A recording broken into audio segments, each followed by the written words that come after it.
gafar kasashen mutane ku sa ruwa ko fiye wata ne a sa a guri ya hausa ma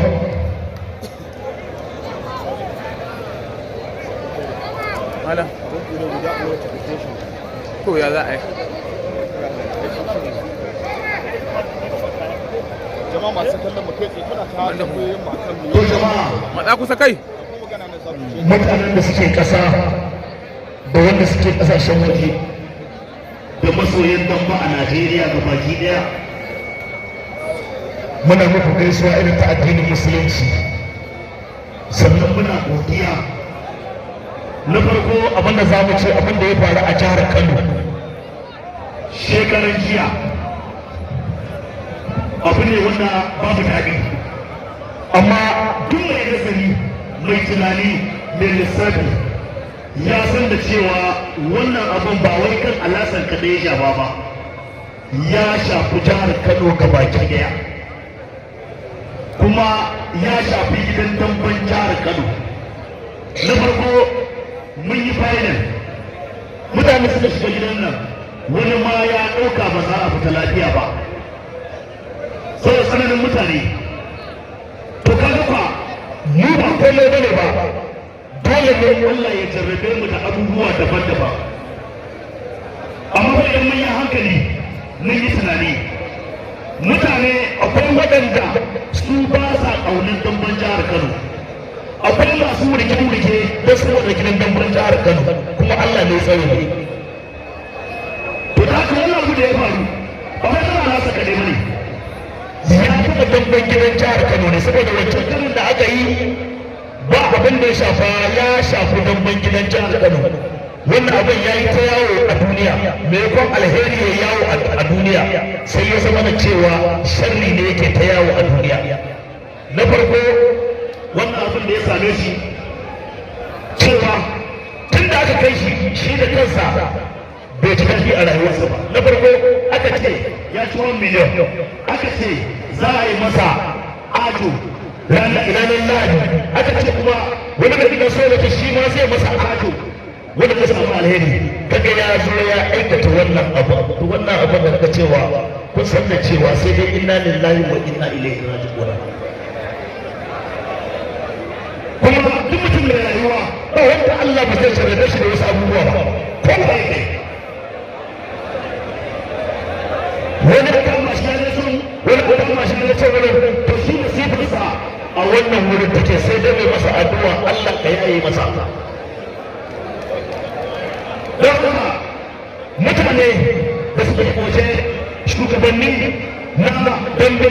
a waje da gida nan Najeriya kamar irin su bilbi don gurma da masu kawai don gurma da su kai su basu sarki ba idan muka ce an bar alasa ba a yi masa hukunci ba ta za a yi an yi abin da ba daidai ba to da haka muka tsaya muka yi nazari da shugabanni da masana don ba a Najeriya ga baki daya muka ce an dakatar da alasar dabba a Najeriya a ko'ina a matsayin sati 3 sannan da tara kuɗi naira 100,000 kuma daga ajihunsa da haka abinda muka yi kenan kuma muna roƙon duka mutanen suke ƙasa da masu ƙaunar dambe su yi haƙuri da wanda ji daɗi da wanda bai ji daɗi ba sana'an nan idan babu discipline a cikinta to ba za ta yi yadda ake so ba kullum muna ƙara ci gaba ya kamata mutum da kawo discipline idan kuma ba Allah sa ya sha a wannan to ba kaga gobe wani zai sake an yi ba a nan gidan dogon mai tafasara dogon ginga ya harbi ba hawan yan sanda a tsohiya amma da aka tambaye shi ta yi da yawa bibi ba da kai cewa mutum da zaka ce rayu ni ba yi ba to ba yi abin da ba ya samu mutum kowa da jarabinsa da haka da Allah mutane da kasa da baki daya da Allah ya kuri shi kuma wannan bawan Allah da aka yi wa shi da kansa ya yi magana tun da aka fara alasar kullum ya fara alasar yana ba shi gurin sai daga cikin abokina ne amma ba shi muke dubawa ba kasar muke dubawa da akwai mutane munafikai a duniya wanda su ba kallon kullum kiyayya ce ta jihar Kano ake me yasa ko abin ba zai faru ba sai a jihar Kano ka san akwai wani dalili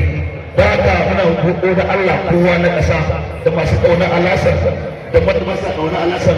da Allah ta annabi a yi haƙuri a yafe masa za mu ba wa babu mai tafasar ba mu lasu fita yana cewa mu bashi mu san abin da zai faɗa ba shi ba. Assalamu alaikum dan kallon jihar Kano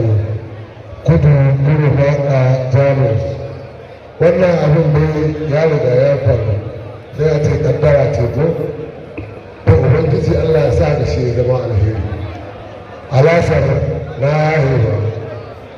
kuma ubangiji Allah ya tsare Allah ya kare albarkacin Muhammadu Rasulullahi sallallahu alaihi wasallam. Dai gaskiya ba da kofar wata zuciya ba gaskiya don ne tun da Allah ya yi ni ga harkar dambe ba wa rikon ni dambe abin da rikon gidan ne a buga wanda ya buge kawai na san dai kuwa buge da shi na samu kura da kalle to don Allah da annabi an kallon jihar Kano ko in ce an kallon Najeriya gaba ɗaya don Allah a yi haƙuri dai wannan ba wa Allah abokina ne kuma ko ina muna tare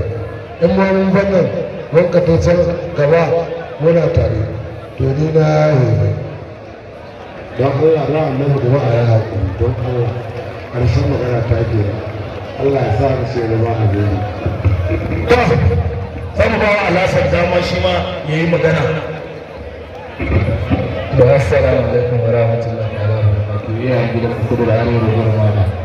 to ni ba abin da sai dai ƙara ba ku hakuri dan girman Allah ku ya hakuri ku yafe min wannan abu dan duka ina na san wannan abin cuta ce kuma addu'a Allah ya yaye mu dan Allah ku yi hakuri duk wanda na bata rai na san bane daidai ba ni kaina to dan Allah ku yi hakuri in Allah ya da haka ba zai ƙara faruwa ba alfarma annabi Muhammad sallallahu alaihi wasallam